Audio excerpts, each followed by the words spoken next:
लोकांचं समर्थन आमच्या बाजूने जास्त आहे आणि याची जाणीव आता प्रस्थापित पुढाऱ्यांना झालेली आहे।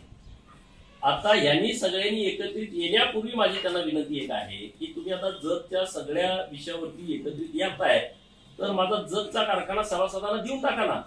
तुम्हाला जतची इतकी चिंता आहे, जतची इतकी काळजी आहे, नाहीतर मी तर धुराड पेटवूच देणार नाही। मोठा संघर्ष करायची माझी तयारी आहे। आंदोलन आंदोलन कशाला करायला लागते, मी एकटा गेलो तिथं बाद झालं।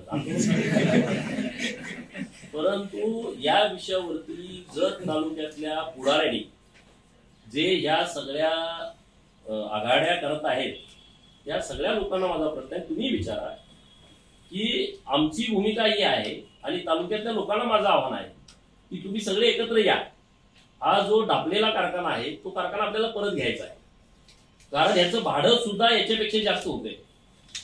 आता तुम्ही तर सगळे पत्रकार मित्र आहात, तुम्ही माहिती घ्या कुठले कारखाने किती टनेजवरती किती कमिशन वाढायला दिले जातात आणि त्याचं इन्कम काय मिळतं त्या कारखान्याला।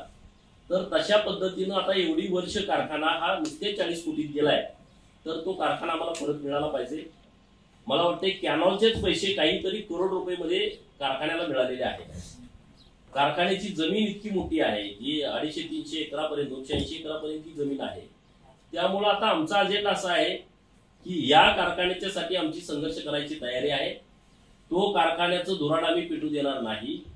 जे कोणी लोकांनी करार या कारखान्याशी केलेले आहेत त्यांना मी आधीच विनंती करतोय की तुमचं नुकसान व्हायला नको, इथं संघर्ष अटळ आहे।